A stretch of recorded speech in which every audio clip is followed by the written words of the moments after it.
Welcome to the Encore Audio Archives YouTube channel. I'm Taper Dave, and this is my channel. I've uploaded hundreds of talks here that I've recorded at meetings in West LA, and I've also recorded conventions starting in 2013. I've got a bunch of those up. And Walt and Mary Murray, the original owners of Encore Audio Archives, started the company in the 80s, and Walt recorded Joe and Charlie's and a bunch of stuff down in Vista, California. My sobriety date is June 20th of 1994.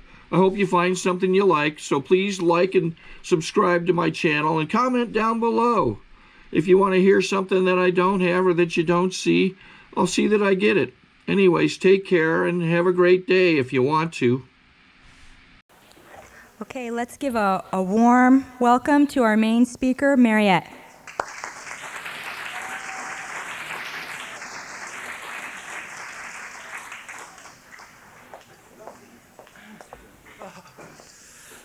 Hi, my name is Mariette, and I'm a very grateful alcoholic.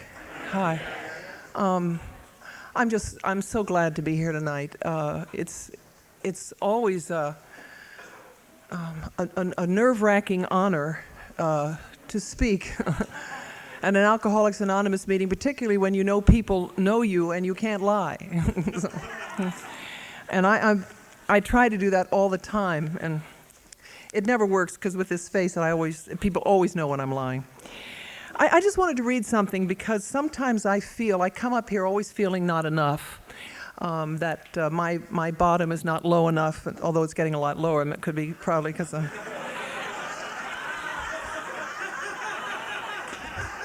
getting a little older, but I mean the other bottom. And we were reading this last night. I go to 2 big book studies, and this one, it really struck me the other night. If you have a drinking problem, and we hope that you may pause in reading one of the 44 personal stories and think, yes, that happened to me, or more important, yes, I have felt like that. Or most important, yes, I believe this program can work for me too. I hope if I can impart anything tonight with my feeble story, as I tell in a general way, which is always really boring to me because I like specifics, and I'd really rather tell the gory details, but that's not what I get to do tonight. You may hear a few of them. But there's a man here tonight that I came into the program with, actually, in 1966. He still had a couple of years on me in 1966. He stayed, and I didn't. And tonight I don't feel any shame about that. For 20 years I felt enormous shame about that. So that in itself is the most extraordinary gift. It's absolutely miraculous because shame and fear ran my life. I was born afraid. I was born afraid, and I was born feeling shamed about anything, particularly about sexual things. I remember there was a little kid named Michael down the block, and you know, I remember the kind of things that kids do in those days. They still do them, I think. Even older kids do them, but this was in Larchmont, New York, and I remember Michael down there. I remember, and I'll show you mine if you show me yours. And even then, at the age of 3 or 4, or however old I was at the time, I was a pretty early beginner. I had to confess to my mother. I remember there was this enormous need to confess whatever it was that I had done to my mother. I know a lot of people have this with the Catholic priests.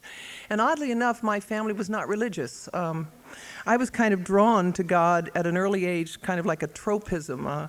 I drove to the Congregational Church in Weston, Connecticut, and never felt safe, except maybe in church. And except maybe on stage, oddly enough. In the darkness, when there are a lot of people out there, but I felt alone and somehow private, and my secrets were all okay. I don't have many secrets today, which is another miracle. I used to feel that the only way that I could live was if there was something secret in my life. That was really a wonderful way to live, and I don't have to do that today. I started drinking when I was 14, and I've heard a lot of stories of young women who who started drinking because they wanted to feel tall and blonde and kind of look like me.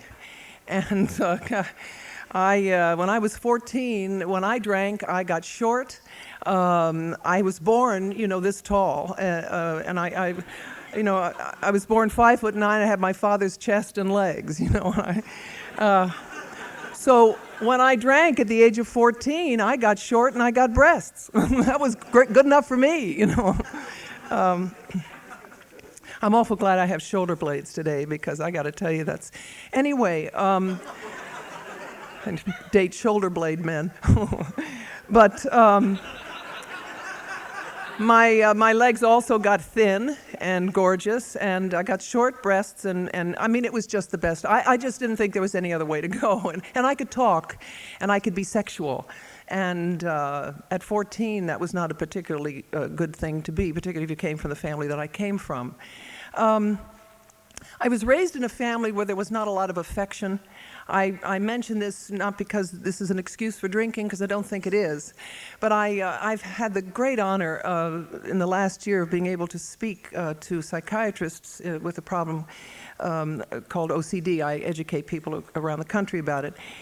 And this wonderful Indian psychiatrist had heard of my grandfather, was a man named John B. Watson, who founded a school of psychology called behaviorism. And one of the things he taught that particular era was not to hold children and not to touch them. And if you must, kiss them lightly on the cheek before saying goodnight. That's the way my mother was raised, and that was the way I was raised. My mother was depressed and suicidal all of her life, and so was I. But he said something interesting to me that struck me so. I'm always amazed at the healing of hugs in these rooms, and that spirits or psyches that are as crazy as mine, and I'm an actor, so I mean, I feel that I'm paid to be a multiple personality, I mean, something so wonderful about a simple, inexpensive, nothing else is asked for but to hug and be hugged. I feel contained, and this man said, well, he said, I think that, he said, in utero, apparently, the membrane of the brain, the same membrane that covers the brain covers the body in utero. And I thought, wow. No wonder I'm so affected by touch. No wonder I have spent large moments of it in my life, very hungry for it and finding it in very odd places. It really rarely had anything to do with sex. It had mostly to do with wanting to be held. But drinking allowed me to do that. Drinking allowed me to feel that it was okay to do those things that I felt were not okay if I didn't drink. It was not okay to ask for a hug. It's taken me a long time to learn how to do those things. I don't know how to ask. I don't know how to ask for what I want or what I need, and I'm learning to do that today. My first experience was with an alcoholic boy in high school, and my first suicide attempt was when I was 15 because I was afraid I was pregnant. I wasn't, and it gave me another reason to drink. I used to, my higher power in those days was someone or something I had absolutely no concept of except that he or she or it was magic. And I remember those moments when I thought I was pregnant, and I remember the promises I would make, and that they would be, okay, I promise I'll never do this again if I'm not pregnant. If I get my period this time, I promise I'll never do it again. That lasted about a week. And this was a period when my family was absolutely falling apart. There were wild, drunken nights. Both my parents are alcoholics, and I drank, and I felt safe in that atmosphere when I drank. It was the way I defended myself, and it worked very, very well, except that I got terrible hangovers and ended up in terrible places. I married a man to prove that I was moral to my family. He turned out to be an O.J. Simpson. And I'm lucky that I'm alive today, and I was drinking all the way through that. In 1963, my parents came out here, actually, on the corner of Barrington and Sunset, in a little place called Brentwood Gardens, to save me from this man who I had decided to divorce at the age of 21. I was on the verge of a major career. I was a young starlet who had just finished doing a Peckinpah film that was one of the great films to me of all time. I should have quit then. As it was, since then, I don't know if any of you remember this. You're probably all too young to remember a woman named Dolores Hart. But Dolores, and Leo isn't too young to remember that. But she and I were like contract players together, and she quit and got smart. I mean, she became a nun. And I channeled her career, you know, from that point. It was, so I should have stopped after that, but I didn't. My father and mother and I were living in this apartment, and my father was devastatingly catatonic at that point, depressed, going through another alcoholic binge. He was periodic, I was periodic. My mother was pretty much a daily drinker. And my mother had attempted suicide a couple of months before in Chicago, unknown to me. I was 23. They had made a suicide pact on the plane, and in 1963, July 2nd, the same day that Ernest Hemingway committed suicide, my father committed suicide pretty much in front of us, and it changed my life. It changed my life then because I fell into hell. I can't describe it any other way. I absolutely fell into hell. I never wanted to come out. I wanted to die. I drank, I ate, I did whatever I could to, you know, we use these buzzwords now, but I can't even describe the feelings. I really thought somehow that my success created it, that somehow my brain short-circuited, and that there was a part of me that felt that if this is the kind of thing that success brings, then don't even go into the waters. So I didn't. I went underground. I drank and worked and got fired and brought mustard jars of vodka to the studio with me. And finally, one day I was living by myself, and the bottom that I never want to go back to and was on my way back to 8 years ago when I stopped again, was by myself, studying for exams, drinking 2 cases of beer a weekend, and squatting in front of the refrigerator, drinking vodka and eating cat food. The only redeeming part of that story is that it was the niblets, and I you know,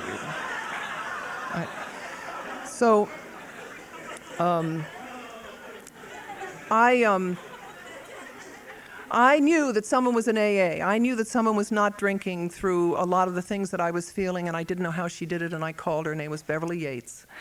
God, I was so full of emotion as I was coming up here because so many of those people, I mean, you know, they say be careful of who you sponsor because they may turn out to be sponsoring you.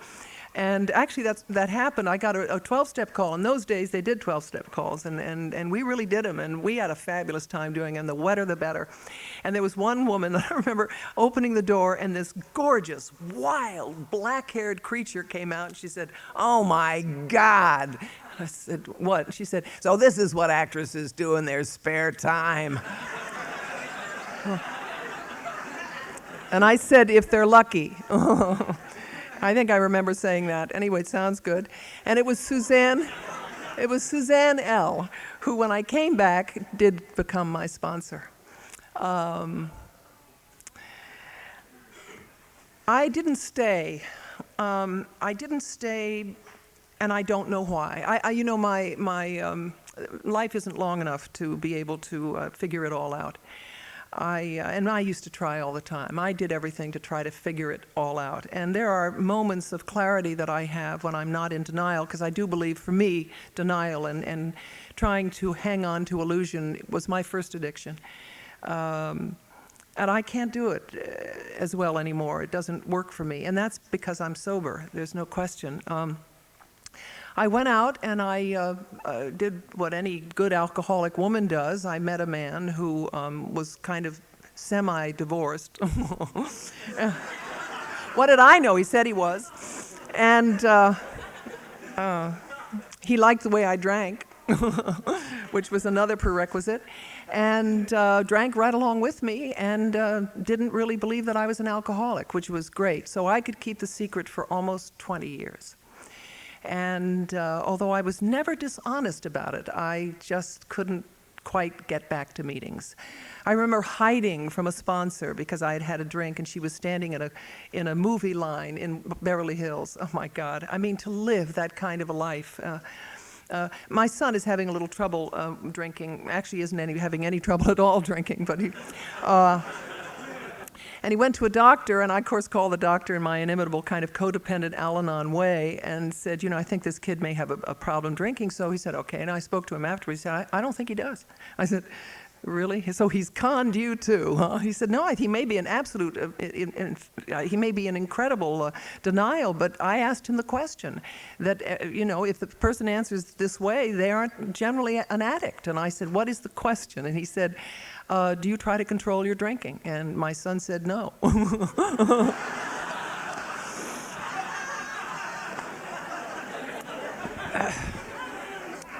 It's just music to an alcoholic mother's ears. Huh?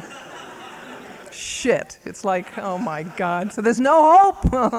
This kid is a recreational substance user, and I don't know how to do that. And I try to, what is the difference between, I spent 20 years trying to prove that I could drink like a normal drinker. I don't know any normal drinker that goes out to prove that they can drink like a normal drinker. I mean, you say that in a bar, Are you proving to me that you can drink? I mean, and I didn't even know that, except that that's what I did. I was trying to prove that I could be normal. Today, I am so abnormal. I mean, I cherish my abnormality. I absolutely live off of it. I make mistakes 900 times a day. I walk into walls, I fall downstairs, I lose my keys, I have 9 pairs of glasses, I have this, I'll probably leave it here. My husband, my ex-husband, who was a bit uptight, finally said to me, he's French and he has a lot of trouble with English, and he said, Mariette, your humor is far too self-defecating. And I said, you're right. But there's nothing I can do about it. I mean, I'm convinced to a man that I had a real learning problem as a kid. I'm sure I was ADD, dyslexic, whatever it was in the days when they couldn't diagnose that stuff. I had terrible shame about school. So yes, I'm totally imperfect. And now it's okay. Nothing, and I really think I mean this, I'm sure that something down the line is going to come up. There is no shame, no ignominy, nothing now that I can go through that's going to force me to drink again.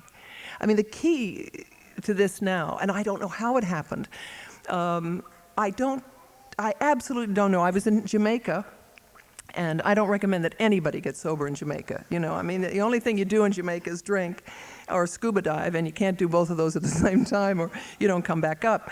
So I was there. I was doing a movie of the week with an actor who didn't remember my name through most of it, who was also on the program, by the way. I wonder what he was like before. And kept calling me Spike.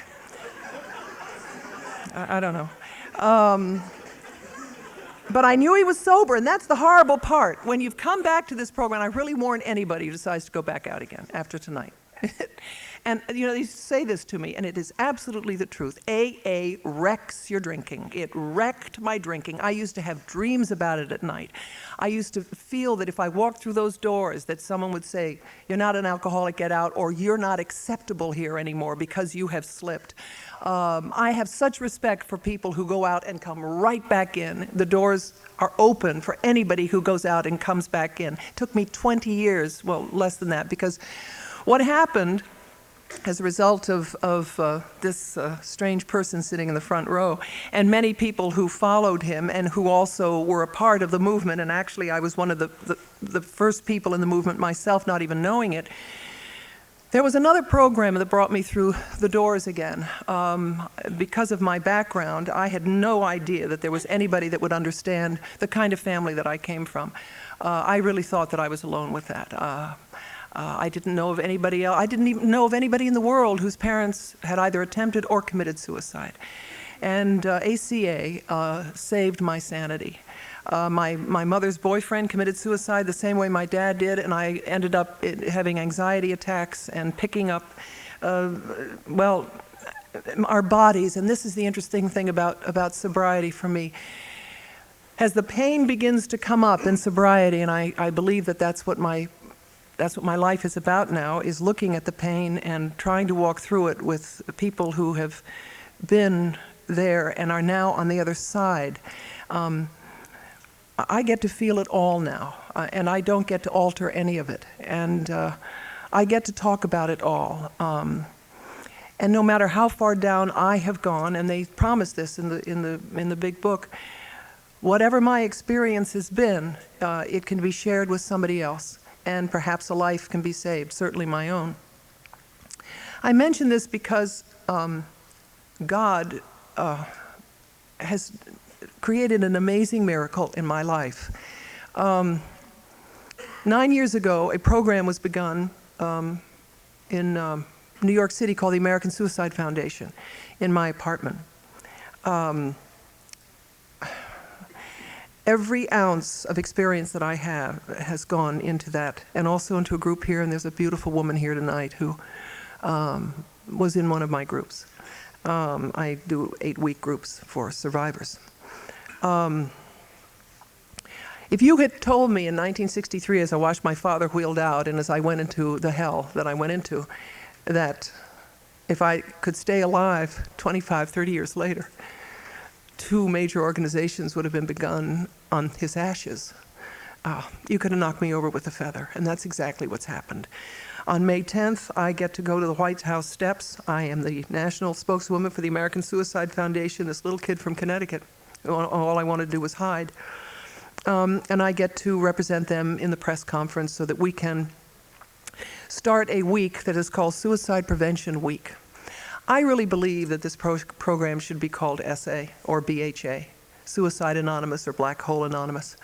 I did whatever I could to fill that black hole or to kill myself.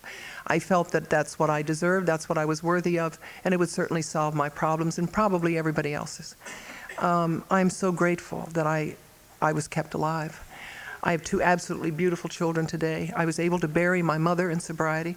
I'm rushing the story because I have a tendency to do that, but when I was in Jamaica and I realized that I was on my way back to squatting in front of the refrigerator, I was drinking by myself again. I loved Red Stripe. I miss beer more than anything in the world. I was a beer drinker, and when I started going back to the hard stuff again down in Jamaica, and my daughter, it was through my daughter's eyes that I got sober again. She said, "You give me $1 for every beer you drink," and I gave her far too much money, and I'm very cheap, in 2 or 3 days. But the point was made. This was a kid who began drinking herself, popping open beer cans in the refrigerator. I had no idea who was doing it. It was my 10-year-old, 9-year-old daughter. I was her model for survival, and she hung on to me like, I realize so much now how important my example is to her, and how important she is to me. My sobriety today, I have a son now who gets to hear a sober mother, a really sober mother, who can mirror his behavior a little bit and try not to judge it and just pray to God that he has a God himself, and I know he does. But when I finally reached my bottom, it was about 11 o'clock in the morning on December 4th, 1988, and I called AA in Jamaica. Jesus, it's like an oxymoron, you know. It's like, and there was a little man named Alvin, may he rest in peace, who had stayed sober for 2 years in his thatched hut with a copy of the big book of Alcoholics Anonymous on his coffee table and his door open, hoping that someone would come, and nobody came. And Alvin stayed sober. And I spoke to him, and he sent me to a meeting where there was, 5 people and 1 full set of teeth. It was one of those meetings. And I felt totally at home. I don't know why. I have no idea why. This kid from Connecticut, I mean, you know, why did it? But our souls were absolutely the same. There were some wonderful meetings there.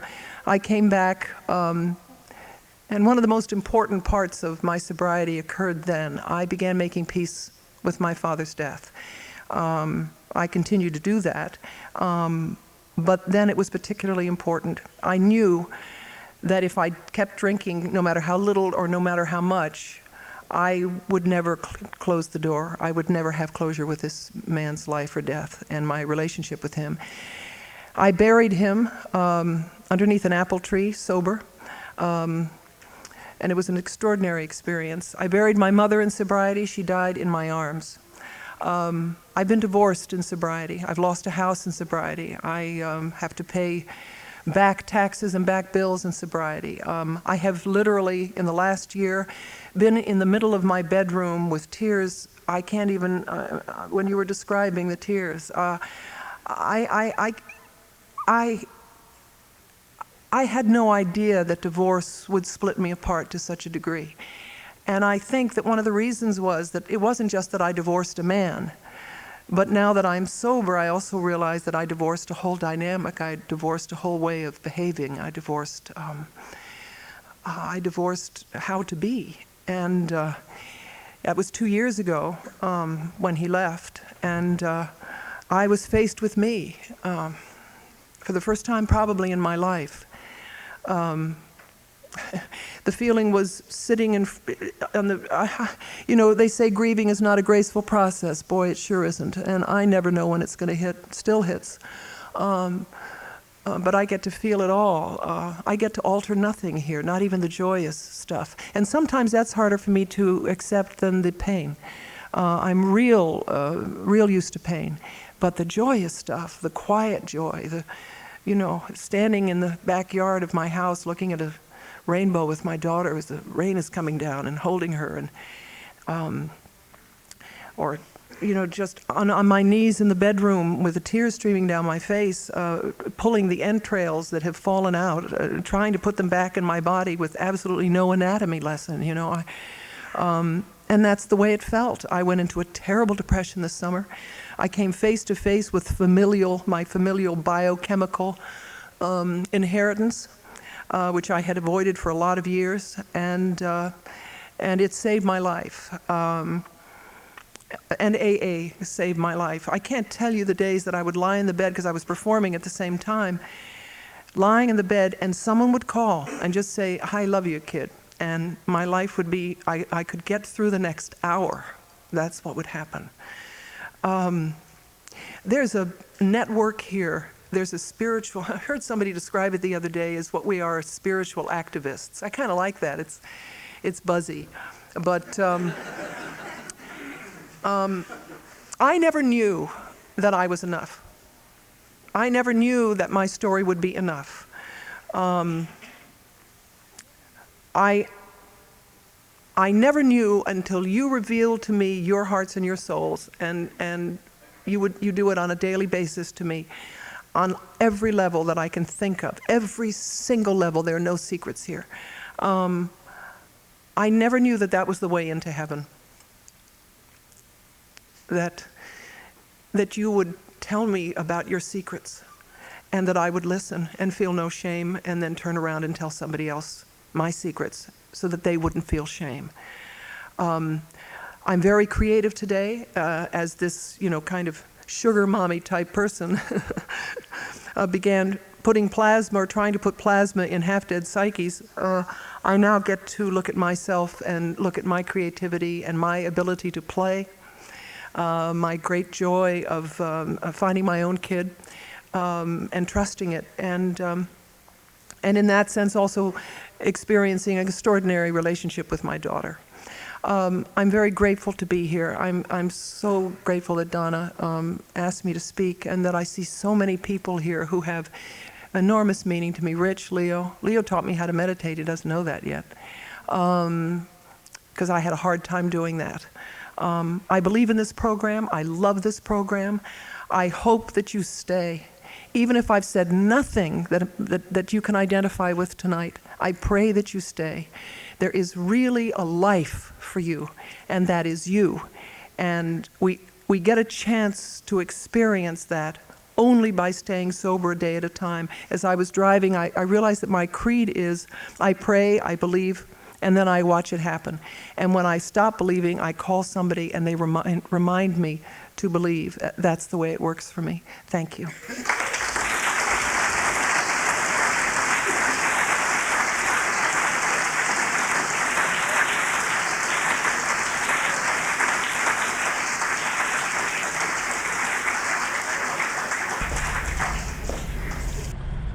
Okay, this is how I prepare my drone for launching. I like to do it inside the cab of my truck so I'm not standing outside in the weather. To install the joysticks for control, up and down, right and left, powered on. I have an Android phone that I use to connect it to the drone with, and it's actually controlled through the iPhone through an app. Oops, wrong way. It's actually controlled through the iPhone, or through this Android phone through the app. It's actually controlled through the Android phone through an app, and you connect it through this short connection right here.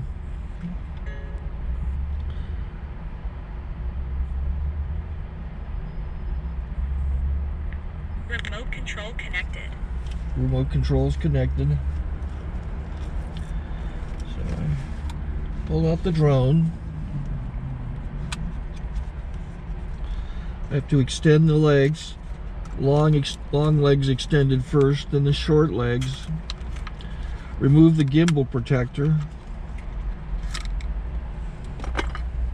Set that aside, then power it on one short burst, then one long burst. I lay it down. So I have to go to calibrate. So the drone's not connected yet. It shows you here as this drone gets disconnected, even though the remote's powered on. So the drone has to establish it's connected. So I go into the app to calibration mode. First I'll calibrate the remote controller. Start calibration. Out, in, oop, out, in, up, down, and then this little wheel is to control the gimbal. So it's calibrated. Go to gimbal calibration, start calibration, and then it calibrates the gimbal. I don't know if that shows up. The gimbal's moving all over the place.